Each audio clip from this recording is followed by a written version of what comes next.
Hey everybody, I apologize for any issues that may happen in this video. My desktop PC wouldn't boot this morning, so I tried to repair it.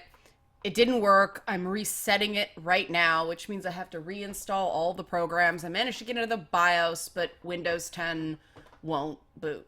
So, um, yeah, real frustrating. But I wanted to continue. So I am on my laptop, which is why I have two computers, because if one shits the bed, I still have the other and I can continue. So just, I know the colors don't look as good and all that stuff is weird because it's the same webcam in the same place, but it's not doing what it normally does. But anyway, I wanted to talk to you. I promised you Mass Effect stuff.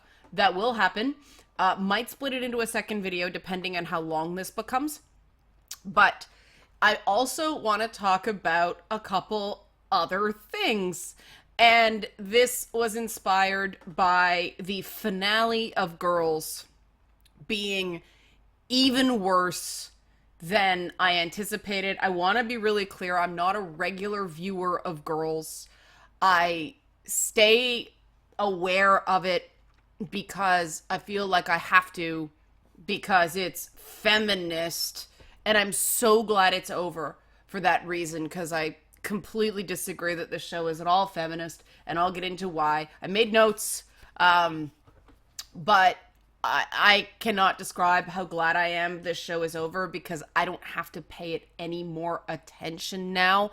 Watching that show was like sticking needles in my eyes. I could manage maybe 20 minutes of it at any given time. And here's why. I mean, I wanted to wait and see how it ended. And if it ended really great, if it ended with a solid point, I'm like, all right, I'll go back and watch it. The same way, Westworld, kind of, there were parts that were like, wow, this is really uncomfortable to watch, but it was done with purpose and it all made sense when you found out the reasons for all the horribleness that were going on. We didn't get that with Girls. What we got with Girls is, what I finally determined is this show starring the woman who would be the voice of a generation. That's Hannah, played by Lena Dunham. The show encapsulates call-out culture. Anybody who spends any time online knows what call-out culture is. Just, you're a bad person and here's why. Shame, shame. It's looking at the speck in your neighbor's eye while not seeing the entire giant plank of wood in your own. And the thing about Girls and call-out culture is they both involve everybody calling each other out on their bad acts, but nobody's listening. And that became very evident in the finale, that the one person, Shoshana, who listened at all, basically went, screw you all, and left.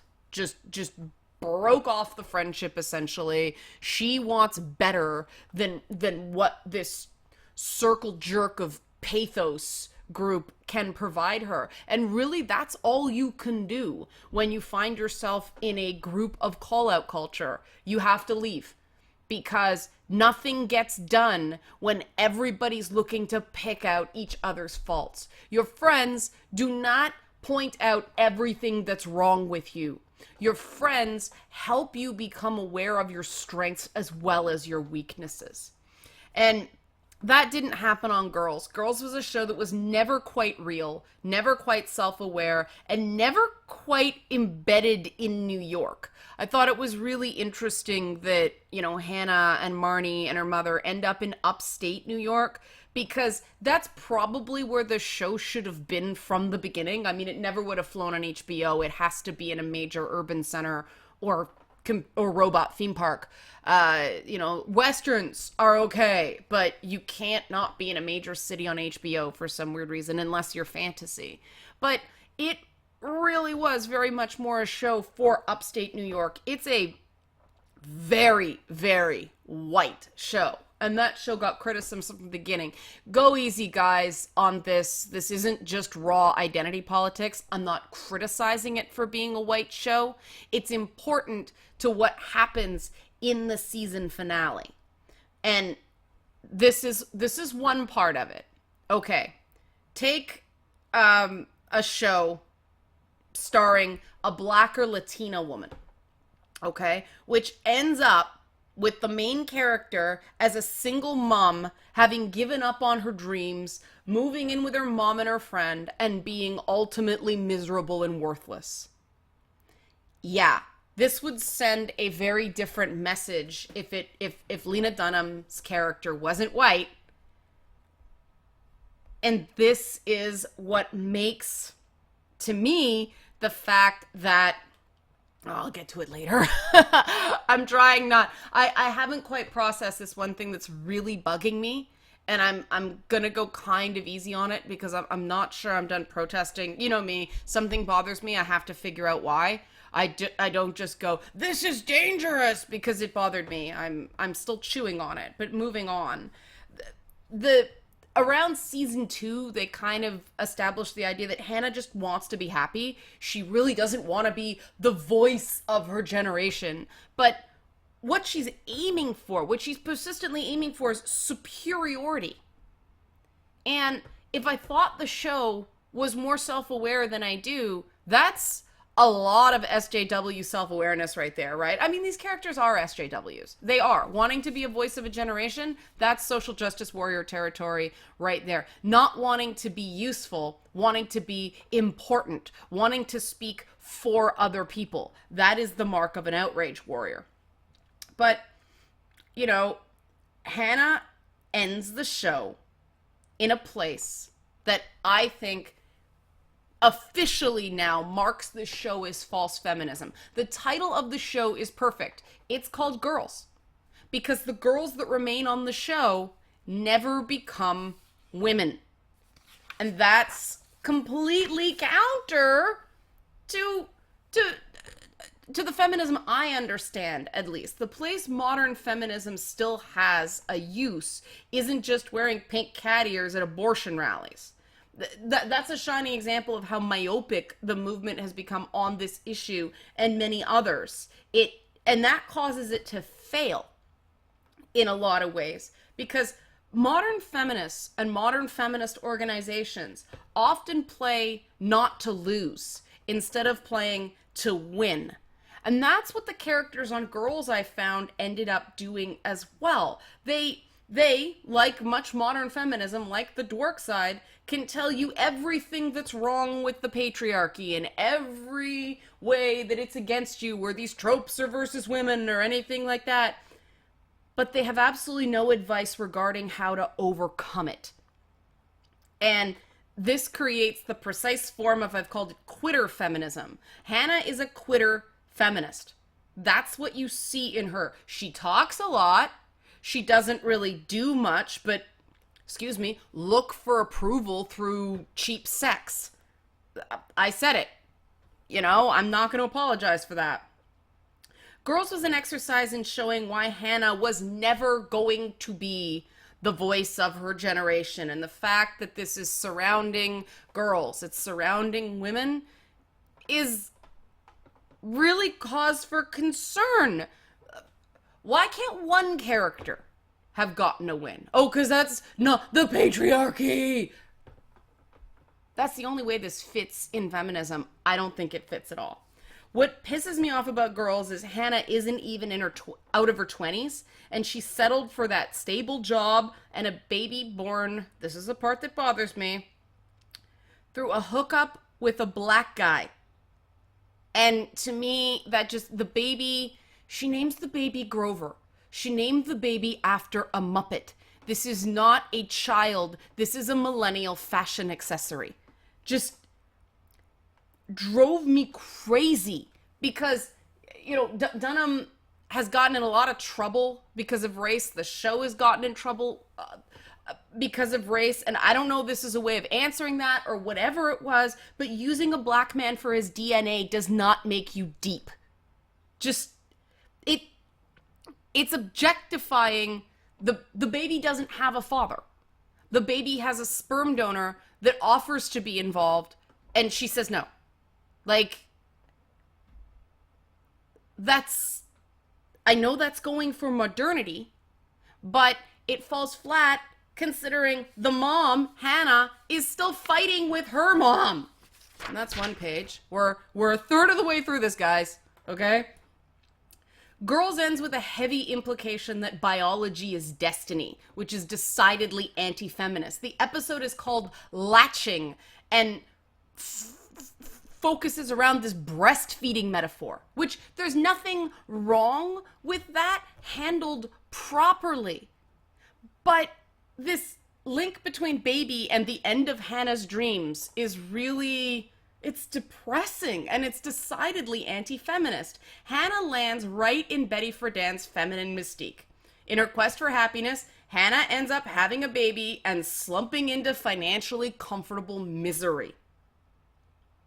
And again, another comparison. Imagine if Mary Tyler Moore's show had ended that way. Because is it, you're gonna make it after all? There was an element of aspiration. And to me, the show I wanted to see out of Girls was, okay, they start off as dreadful screw-ups. I wanted to see through the School of Hard Knocks them gradually grow up. That's what I thought would have been worth all this time and money and you know, space on a hard drive for all that digital video. That's what we didn't get. And this gets down to that clobber line that everybody either makes fun of or harkens back to when they analyze this show. That Hannah wanted to be the voice of a generation. Meanwhile, Lena Dunham is doing interviews where she says she's tired of being the voice of white liberalism. Oh, you poor thing. You're so tired of being important. Don't flatter yourself, girl. Emphasis on girl. The thing about Dunham as, you know, the voice of white liberalism or some sort of leader in any sort of political movement is leaders give people hope. And, like, personally, all Lena Dunham does for me is gives me hope that I'm not Lena Dunham. Like, it just, she's the example of you can have a ton of money and you can have lots of access and still seemingly be deeply, deeply unhappy. And I'm not sure if I'm talking about Hannah or Lena Dunham right now. There's a lot of overlap between the two characters. If Dunham's the face of anything right now, it's the face of the dork side. There are better, I mean, people still classify Girls as a comedy. I think it's a dramedy, if that. I think it's kind of too sad to be a comedy. Comedies, traditionally, here's my English literature background kicking in. Comedies end on an up. Traditionally, they end in a wedding, but they end happy. Tragedies are the ones where everybody died, right? So you can't really call Girls a comedy. It ended tragic. And this is sort of the Hollywood bubble of having to make things mean something. And the thing that comedy means to people more than anything else is making them laugh. And this moves me into someone I think has really emerged after some serious rockiness as an actual comedic feminist leader. And that's Melissa McCarthy post Ghostbusters. I'm not talking about Ghostbusters.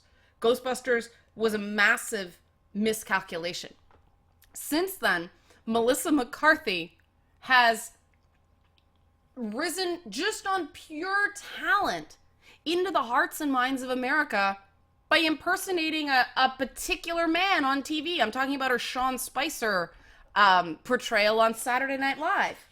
It's hilarious. She's making, you know, the news every time she does this. I don't usually find SNL funny. I find what she does hysterical. I think it's she's figured out how to channel her brand of, you know, broad, loud, physically driven comedy. And part of that is that she's finally found a part where she can transform, you know, out of that, this is comedy that hinges on her being a woman, this is comedy that hinges on her being fat, or this is comedy that hinges on her being a fat woman. You know, it is what it is. She was the best person of any gender to play Sean Spicer, and this is what modern feminist entertainment needs to produce more of. And, you know, it's almost the polar opposite of what they did with Ghostbusters. Oh, you have to like this movie to show you're a good person, right? So that's what I got there. I'm doing okay for time, so maybe I can get through the Andromeda stuff here. We'll see. I did promise it, so I'm not done the game yet. There's been too much going on. I've been too busy. I have been, pushing through it, but it's so bloated that I'm not done. I didn't want to just race through the campaign because I don't think that ever does a game like that justice. You have to do the side missions and things like that. Usually the best parts are the side missions. But I'm still really, really confused because by this point in a game, I usually can figure out the core design direction. I usually have an idea of what the story is trying to be. I realized I backed off the mic there. Sorry. Let me move it closer. I'm compensating for a laptop in front of me here. But the only thing I've figured that it's actually trying to be consistently is really, really big. There's a lot of space. There's all these planets that do absolutely nothing. And it just feels like No Man's Sky wanting to do elements of The Witcher 3 without offending anyone. And of course, you can't do The Witcher 3 without, embracing cynicism in that regard. Sorry, my throat's bugging me.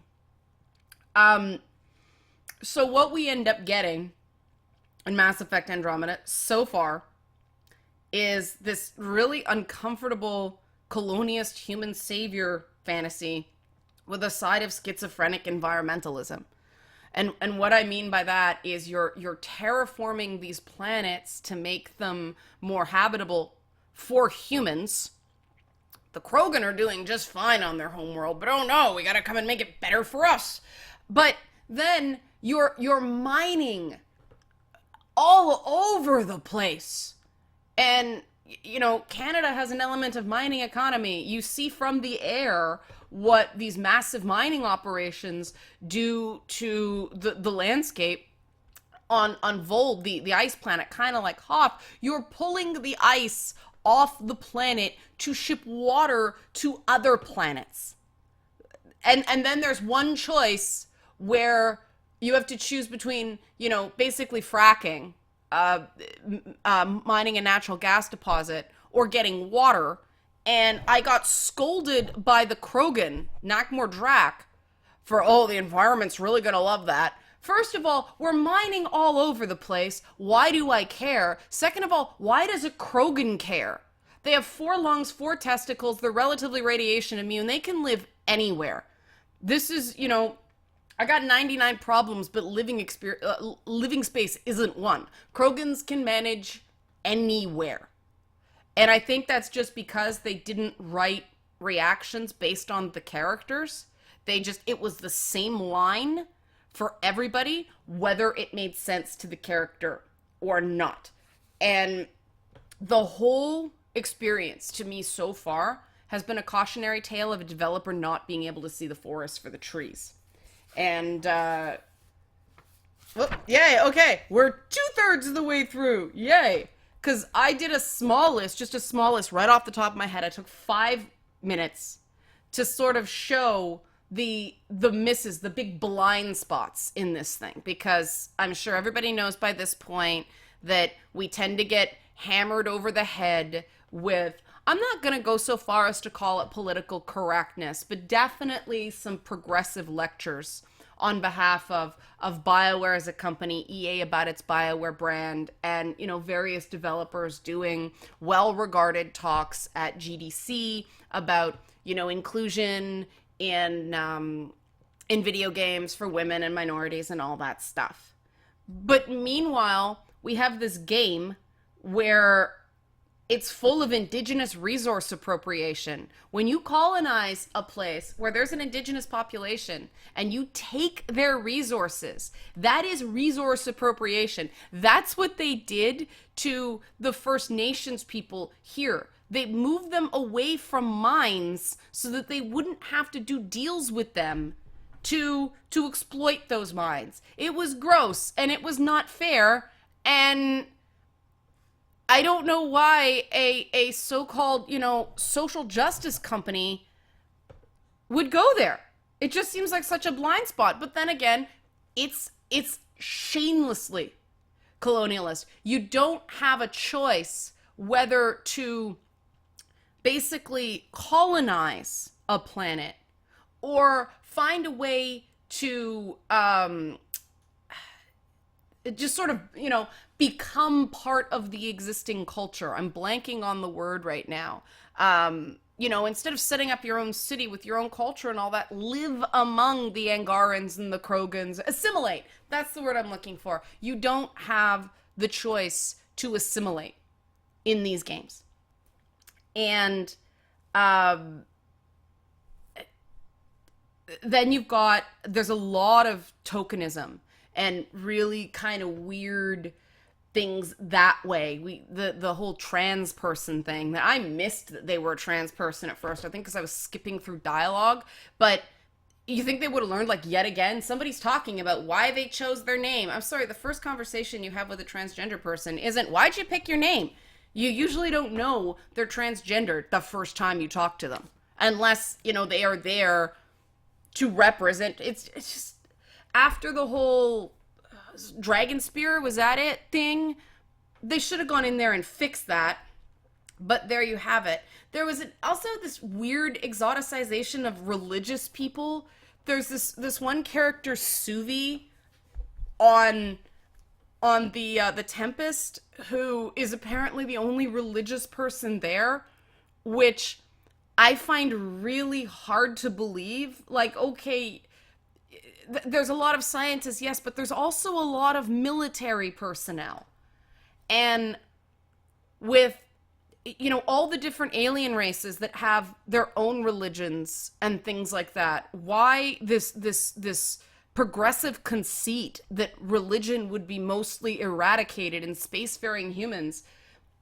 Most of the nautical adventurers of past times were very religious. They believed in this idea of manifest destiny. They wanted to bring Christianity to the new world and stuff like that. It drives people to adventure out. So I found that odd. And this is just, plot and character stuff. It's not talking about, the bad animations, the glitches, the frame rate issues. Some of these things persist post-patch. I've actually found the frame rate issues got worse. The connectivity issues got worse post the patch for me on PS4. And the thing is, I wouldn't care about any of this, progressive, political correct stuff if they hadn't PC'd the Krogans. And this is a bit of a spoiler here, I know. But I want to warn people who are Krogan fans like me who haven't played the game that the Krogans are no longer the Krogans that you know them. They're Krogans Light. And it's this sci-fi mistake of, and BioWare never used to do this. This is what's so upsetting, is that alien races have to be this monolith. They all have to work in lockstep with their beliefs. And for some odd reasons, the Krogans are being taught more human style mating customs and not being jealous over their females and things like that. It's like, but part of the reason the Krogans were cool is they were cavemen you gave nuclear weapons to. And there's no ability for them to evolve post-genophage because this happens. The crew of the Andromeda basically left the Milky Way before the events of the original Mass Effect trilogy. So they are essentially in the same place in their development as the Krogan were at the beginning of the game. But the idea of, these are the smart Krogans, so they left. All of them? Every single one? Really? I don't buy it. And then, of course, they ditched the Quarians, the Elcor, the Drell, the Hanar, and the Volus. None of them are in the game. There's little references to them, but if this is the first Mass Effect game you've played, those don't make any sense. They're just dialogue. And it makes me miss them more. It's like, okay, they're not there. Don't mention them. Like, don't remind me that I don't get that fun part, that I don't get the diversity in alien species that I got because you wanted to make planets that do nothing and a bunch of giant spaceships. More on that later. The thing about the new race, the Ket are essentially just another enemy you don't have to feel bad about killing. It's kind of a mix of, I won't spoil that part. It's a major plot point, but that's all they are. And the Angarans, the Andara, it doesn't embed because to me, they just look like their head is a clitoris surrounded by labia. Like, did nobody look at this and go, your head looks like the inside of a vagina, alien race? And not that there's anything wrong with that, but the game is kind of lacking a solid sense of humor in other ways, and so I don't feel like this is deliberate. We're on the last page. So where do I kind of go? How do I encapsulate sort of what was wrong from a design perspective? We all know about the tech parts, but you and I both know there are some games that just have a little janky tech, but otherwise the game is enjoyable. You know, The Witcher 3 was broken when it shipped, but once they patched it, the guts of the game were decent. Right? And this is something I call the silly putty effect, where you take, you have the original Mass Effect IP, and you press it onto, I don't know if you guys have ever played with silly putty, you put it on a newspaper and then you stretch it out to make it look all funny. Well, they put the original Mass Effect IP down there, and then they started stretching it. And you stretch it a little, and you get an interesting adaptation. But if you pull a piece of silly putty too far, you get this thickness around the edges, and then like just this thin, and then holes start to develop, and that's the experience of Mass Effect Andromeda. There's interesting stuff around the edges. There are a few parts where you're like, okay, that they understood what they were doing in that part, but the middle is thin and full of holes.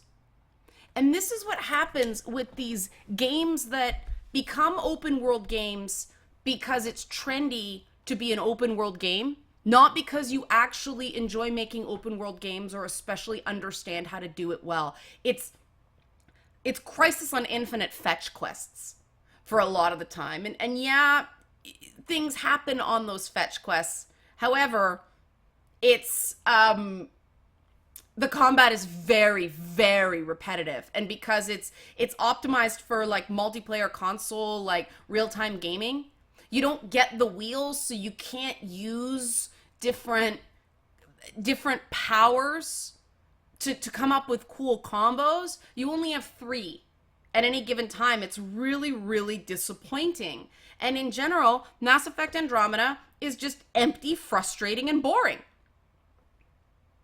That's the best way to come at it. But it gets deeper than that for me. BioWare comes across as seeming to feel entitled to our money for a bunch of reasons that have nothing to do with making a good game.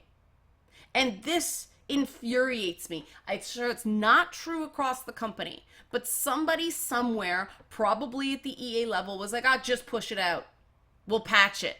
It wasn't ready. It was not play tested adequately. It was half-baked in so many ways, and the focus was on all the wrong things.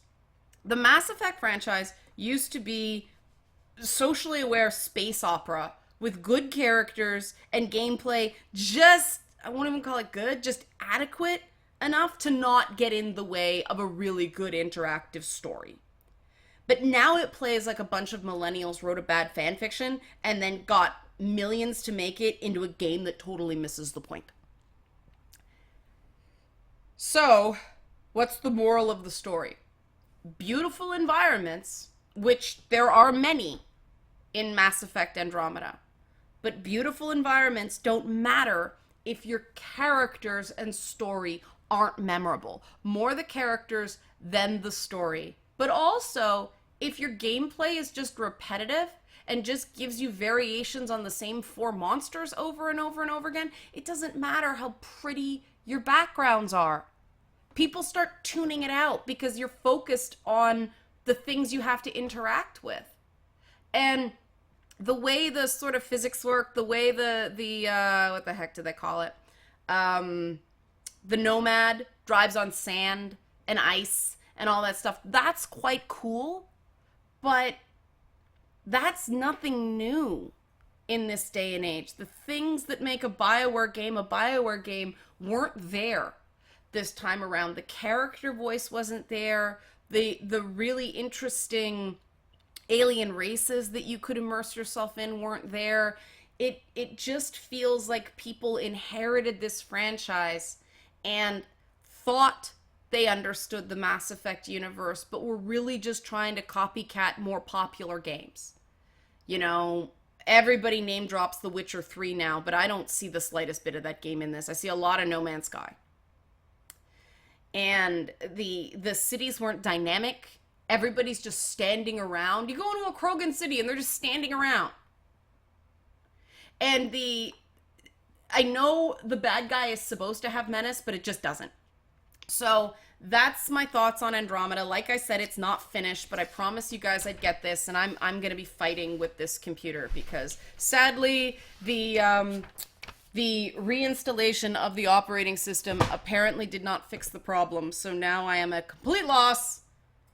I'm going to be on the laptop for the foreseeable future. Yay me! All right, guys, thanks for watching. Catch it tomorrow, hopefully. Oh, God, we'll see. Okay, bye-bye.